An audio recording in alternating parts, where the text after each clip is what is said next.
I was standing in the airport, suitcase in hand, dreaming about sunsets in Maui, until I realized my passport was in pieces, and my mother-in-law had a smile on her face. Before I tell you everything, just know this.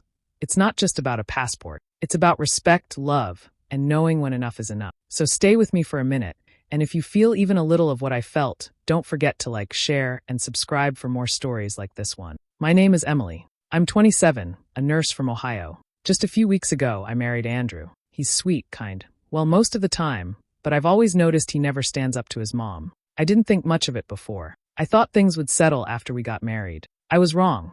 We had planned our honeymoon to Hawaii for months. I picked the resort, the flights, everything. It was my dream.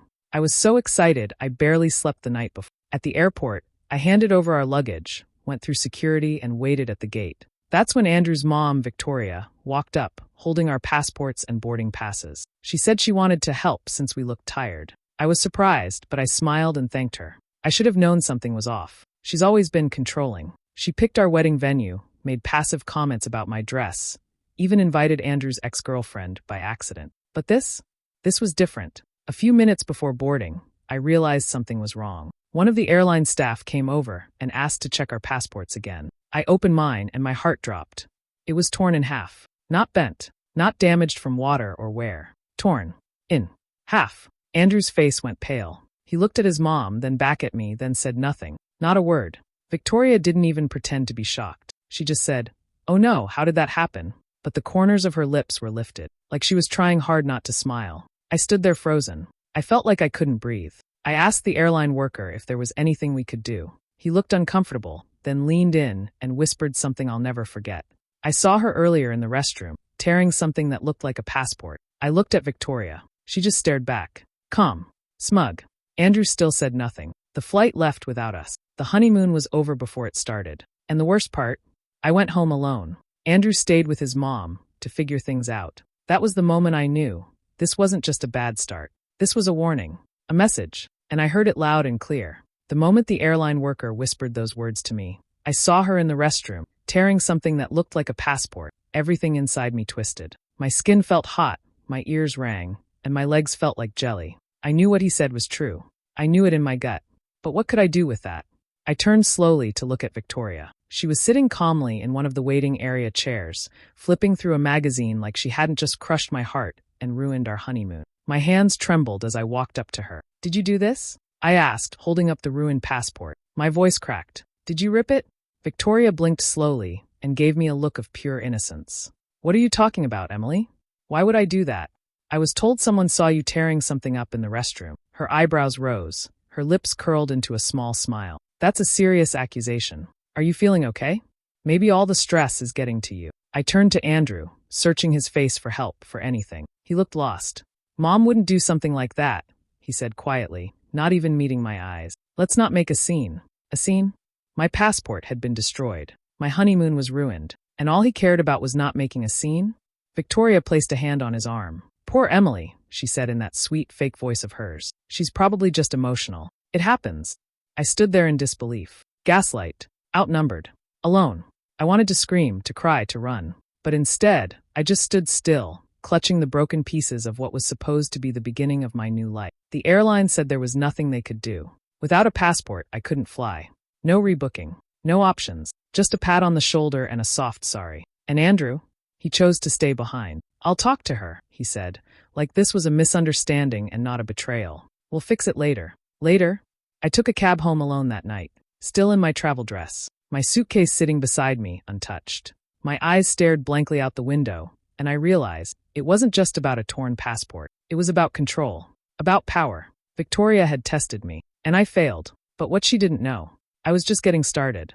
Sitting on my bed that night, still dressed in what was supposed to be my honeymoon outfit, I couldn't stop thinking about all the signs I had ignored. One by one, they floated back into my mind like little puzzle pieces that never quite fit, until now. It started with the wedding venue. I had my heart set on a quiet garden by the lake. It was peaceful, romantic, and felt like us.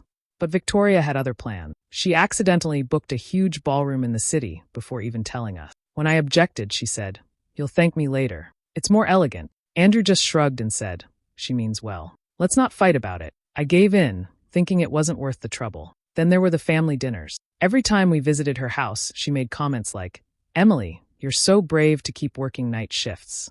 Most women would want to be home." Or, "I'm sure Andrew doesn't mind a little mess, he's very understanding." I'd smile through it, pretending not to feel the sting. Andrew always told me, she's just old-fashioned. Don't take it personally. But the biggest red flag? The engagement party. Victoria had arranged a slideshow of Andrew's childhood and teen years. I was excited to see it, until photo after photo popped up of him with his ex-girlfriend, Stephanie. A full 5-minute segment. His mom even made a speech afterward saying, "Stephanie was like family to us." I felt like an outsider in my own celebration. Andrew told me I was overreacting. Now I knew I wasn't. That next morning, after the airport disaster, I sat across from Andrew at our kitchen table, the silence between us heavier than ever. I had barely slept. "I need to ask you something," I said softly. "Do you really think your mom didn't tear my passport?" He looked uncomfortable, picking at the edge of his coffee mug. "I don't know. I just don't think she'd do that. Why is it so hard for you to believe she's capable of something cruel?" He finally met my eyes. "Because she's my mom. She's always looked out for me. Maybe she just thought she was protecting us." I laughed, bitter and tired. "From what? A vacation with your wife?" He didn't answer. That was the moment something inside me shifted. I realized I hadn't just married Andrew. I had married into a twisted game where Victoria was the puppet master, and I was expected to play along. I bought a notebook that afternoon. On the first page, I wrote, "Red flags I ignored." I started writing everything, dates, moments, comments, feeling. If I was going to make sense of this, I needed to see it all in black and white. Because something told me this wasn't the end. It was just the beginning. Weeks passed after the airport disaster, and everything felt fake. Victoria sent flowers with a card that said, "Sorry for the confusion." Confusion? She tore my passport in half and smiled while doing it. Andrew avoided the topic like it would disappear on its own. He acted like nothing had happened, like we were just waiting for the next flight, as if trust could be rescheduled. But I stayed quiet. No fights. No tears. No demands. Instead, I started watching. When Victoria texted me, I didn't respond. I screenshot. When Andrew handed me receipts for things Victoria graciously paid for, I copied them. When family pictures from the wedding popped up online, I saved the ones where she placed herself between me and Andrew. It wasn't revenge yet, just evidence. Proof. In case I needed it. One day, while visiting Victoria's house for a forced brunch, I noticed her housekeeper. She was quiet, gentle, and kind. When Victoria left the room to take a call, Rosa handed me a cloth napkin I dropped and whispered, "You don't deserve this." I blinked. I hadn't realized anyone else noticed. Later, I asked Rosa if she'd ever seen Victoria hide documents or do anything strange. At first, she hesitated, but over time, she began to talk. She told me about a file drawer in the study that Victoria kept locked, a drawer with documents that had names and numbers. One name stood out, Andrew Trust Private. Andrew didn't know anything about a trust. I didn't tell him, not yet. Instead, I started therapy. Not for us, like I'd suggested before and got brushed off. This time, it was just me. My therapist listened as I talked through everything. How I kept trying to make peace, how I excused behavior that felt cruel, how I ignored my own instinct. She said something I wrote down and read to myself every night. Stop trying to fix people who enjoy breaking things. That line hit me hard, because that's exactly what I'd been doing, trying to fix a relationship with someone who got satisfaction from tearing things apart. My honeymoon, my confidence, my place in this family. I wasn't going to beg anymore. I wasn't going to yell either. Victoria thrived on drama. She wanted me to crack, to explode, so she could play the victim. No more. My silence wasn't weakness. It was strategy, and I had just started playing my own game. The restaurant was glittering with candlelight, flowers, and fake smile. Victoria's birthday dinner was more like a royal banquet than a family gathering. She sat at the head of the long table, wearing a silk dress and pearls, like a queen on her throne. Andrew and I arrived late, on purpose. I didn't want to be there, but Andrew insisted. Just one night. Let's keep the peace. Peace. I bit my tongue every time Victoria made a snide comment disguised as a compliment. "Emily, you look lovely. That dress hides everything so well. Oh dear, are you still working nights? Andrew must be so lonely." Everyone laughed. I smiled like it didn't burn. Dinner dragged on. The appetizers. The wine.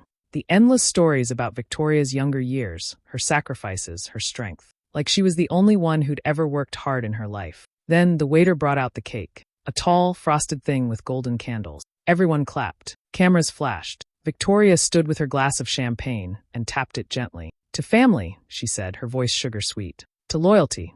And to keeping the people we love close and safe." That was it. The final straw. I stood up slowly and picked up my glass. "To family," I repeated, smiling too wide. To those who smile while they destroy your life piece by piece. To people who rip passports and still sleep peacefully. To loyalty when it benefits only one person. The table went quiet. Victoria blinked, stunned for just a second, then put on her usual act. Emily, dear, are you feeling all right? Oh, I'm feeling better than ever, I said, because I've finally stopped pretending. Andrew grabbed my arm gently. Emily, not now.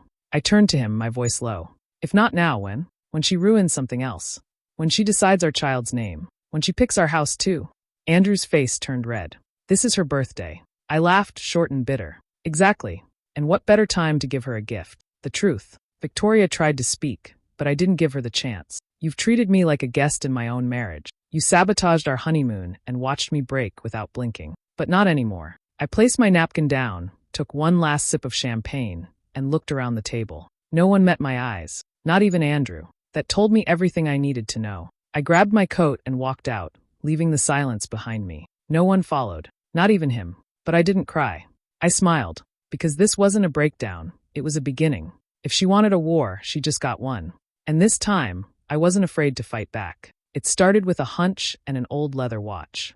Weeks after the birthday dinner disaster, I was cleaning out Andrew's storage closet, more like Victoria's overflow, and found a dusty box labeled Dad's Stuff. Inside were a few photo albums, handwritten letters, and a men's watch engraved with the initials R.J. Jennings. I knew Victoria's late husband was Robert Jennings, but the initials didn't match anything Andrew had ever mentioned. Something didn't sit right.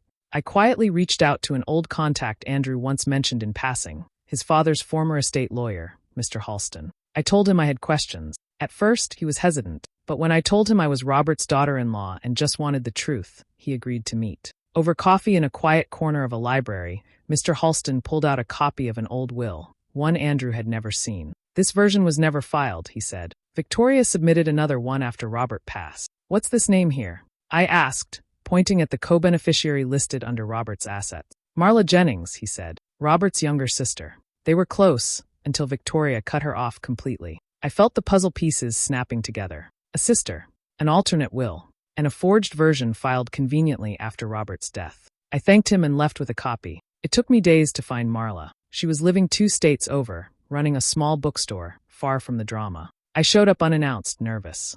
She looked shocked when I introduced myself. I'm Emily. I'm married to Andrew, your nephew. Her face went pale. I haven't heard from anyone in years. I didn't even know he got married. We sat, and I told her everything, carefully. I showed her the will. Her eyes filled with tears. She told me Robert didn't want me involved, Marla whispered. Said I was left nothing. She lied, I said. She took everything, and no one questioned it. Marla was quiet for a long time. Then she nodded. She always got away with things, but maybe not this time. I smiled. You don't have to fight alone. From that moment on, we were a team. Victoria had built her power on secrets, silence, and forged papers. Now we had the truth, and the real documents. She had no idea what was coming. Revenge doesn't come loud. It comes quietly, like seeds planted deep in the ground, waiting for the right moment to grow. Marla and I met weekly after discovering the truth. Each meeting was like peeling back layers of Victoria's lies. Marla remembered things no one else did. How Victoria handled the books for the Jennings Family Foundation, a charity they'd run since the 90s. She always said she was saving money for the right causes, but no one ever saw receipts, Marla told me, sipping tea with shaking hand. That caught my attention. The charity had been part of every Jennings fundraiser, mentioned proudly in every family speech. But where did the money actually go? I started digging, using old public filings, donor receipts, and even Facebook posts from past events. I compared what was raised versus what was reported. The numbers didn't add up. Thousands, no, tens of thousands, were missing. And I found out why. One shell account led to another. A few of them tied back to Victoria's consulting firm, which apparently charged the charity for services that never happened. It was all in plain sight if you knew what to look for. And I was finally looking. That's when I called Nicole, Andrew's cousin. A sharp, no-nonsense attorney who never liked Victoria but always kept her distance. Why now? She asked on the phone, her voice skeptical. Because I have proof, I said, and someone to back me up. We met for lunch, and I showed her a folder filled with screenshots, emails, and signed statements. Nicole raised an eyebrow. You've been busy. I've been quiet. There's a difference. Nicole agreed to help. She reviewed everything, highlighting pages, adding legal notes. If this goes public, it's over for her, she said. Good, I whispered. Around that time, Victoria began planning her annual Jennings Gala, a high society event where donors threw money around and Victoria bathed in praise. It was set for early spring, and I knew this was it. The perfect stage. She would never expect me to show my face, let alone take the microphone. Marla and Nicole and I worked like clockwork. While Victoria sent out glittery invitations, I was compiling a digital presentation with everything. Every fraudulent wire transfer, every fake invoice, every photo of her in luxury hotels booked with charity funds. The seeds were growing. Victoria thought she was untouchable, that she could smile her way out of any lie, fake another document, silence another voice. But she had no idea that 3 women, one betrayed, one forgotten, one fierce, were about to make the soil shake. The night was coming, and the truth would bloom where she least expected it. The ballroom shimmered with gold and crystal, just like every year. Laughter echoed, glasses clinked, and Victoria floated around in a silk gown, kissing cheeks and accepting praise like royalty. But tonight, I wasn't just another forgotten daughter-in-law. I was the storm. I arrived late on purpose. All eyes turned when I walked in, not just because I showed up uninvited, but because of what I wore. It was the turquoise Hawaiian dress I'd bought for our honeymoon. The one that had stayed in my closet ever since my passport was torn in 2. I wore it like armor, a symbol of everything she stole, and what I was reclaiming. Marla walked beside me, head high. Nicole followed behind, holding a sleek black folder filled with the truth. Victoria's smile dropped for just a second when she saw me. Then she quickly recovered, walking over with that fake warmth she had perfected. "Emily," she said sweetly, "how brave of you to show your face here." I didn't respond. I just turned to the podium where the charity speech was about to begin. "Mind if I say a few words?" I asked the host. He hesitated, until Nicole leaned forward and whispered something in his ear. He stepped aside. I took the microphone. "I won't take much of your time," I said, voice calm but clear. "I just wanted to share a few facts about where your donations have gone over the past 3 years." The screen behind me lit up. Photos. Documents. Bank transfers. The room fell silent. Whispers spread like wildfire. Then came the text. A blurry but legible screenshot of a drunken message Victoria had once sent Andrew, boasting about how faking a few numbers never hurt anyone. I stepped back. Nicole took over, walking through the evidence like a prosecutor. Marla nodded, backing up every claim. We had everything tied together: charity fraud, trust fund theft, even personal tax evasion. Names. Dates. Dollar amounts. Victoria tried to speak. This is a misunderstanding. But no one listened. The donors backed away. The board members whispered among themselves. Her sister stared at her with disgust. And Andrew, he just stood frozen, eyes wide, as if he finally saw his mother for who she really was. I didn't need to stay for the fallout. I left quietly, heels clicking on marble floors, my dress flowing behind me. For once, no one stopped me, and I never looked back. The silence in the lawyer's office was heavy, but I felt light. For the first time in a long time, I could breathe. I signed the divorce papers with a steady hand. No tears. No hesitation. Just freedom. Andrew showed up 2 days later at my apartment, holding flowers like that would fix anything. His eyes were tired, his tie crooked like he'd rushed from work. He looked nothing like the man I once thought I loved, and everything like the man I finally saw clearly. "Emily, please," he said. "Can we talk?" I didn't move. I just looked at him, really looked at him. And all I saw was someone who had never stood up for me, who let his mother humiliate me, control our lives, ruin our marriage, and never once said enough. "I'm sorry," he tried again. "I should have protected you. I was scared. She's all I've ever known." That's when I said it. Calm, quiet, final. "You married your mother. I married a fantasy." His face fell. I think that was the moment he realized it was over. Not just the marriage, but the illusion, the safety net he thought he had with me. I wasn't his shield anymore. I wasn't staying quiet. I was gone. He stood there for a while, waiting for me to say something more. I didn't. Eventually, he left. That night, I packed the last of my things. The apartment key was left on the counter. I didn't cry. Not once. A week later, I moved to a new city. Not far, but far enough to feel like a new beginning. I signed up for travel nursing, something I'd always dreamed of but never dared to do. I found a cozy studio with big windows and soft light. I started journaling again, not out of sadness, but hope. I made friends. Real ones. The kind who didn't compare me to anyone else's expectations. I went to therapy every week and started learning what boundaries really meant. Not the kind you ask permission for, the kind you build and protect yourself. And then one day I booked a flight. Just one ticket. Maui. The same resort I had dreamed of before the honeymoon disaster. Only this time I was going alone. No one to pack for. No one to answer to. Just me, the ocean, and everything I had become. As the plane lifted into the clouds, I looked out the window and smiled. This time, I wasn't running away from anything. I was flying toward the life I chose. It was a quiet Sunday morning, the kind where the air feels still, like the world is holding its breath. I sat by my window in a little coffee shop near the beach, journal open, pen in hand. Without thinking, I began to write. But this wasn't a journal entry. It was a letter. To Victoria. I didn't plan it.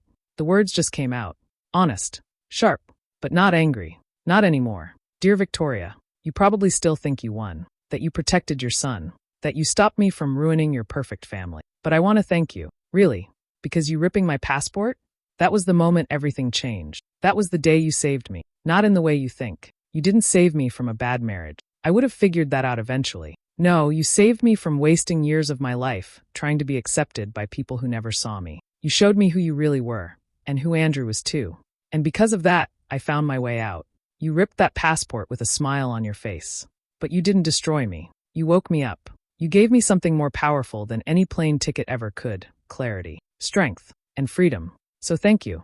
For every fake apology. For every backhanded compliment. For every time you smiled while hurting me. You gave me the push I didn't know I needed. I stopped writing, took a sip of coffee, then looked at the letter in my hands. It wasn't for her, really. It was for me. I tore it in half. Slowly. Cleanly. The same way she'd torn my passport months ago. But this time it felt different. This time it felt like closure. I stood up, tossed the pieces into the trash, and grabbed my suitcase. My flight was in 2 hours. No one packed my bag but me. No one held my passport. No one hovered behind me, pretending to help while holding a knife behind their back. As I stood in the airport security line, I reached into my bag and felt the smooth, unbent pages of my passport. Intact. Unbroken. Mine. I smiled as the agent waved me through. This was my second chance. My real beginning. And this time, I wasn't writing letters to the past. I was flying toward my future, finally free. What about you? Do you think Emily made the right choice by walking away for good, or should she have given Andrew one more chance?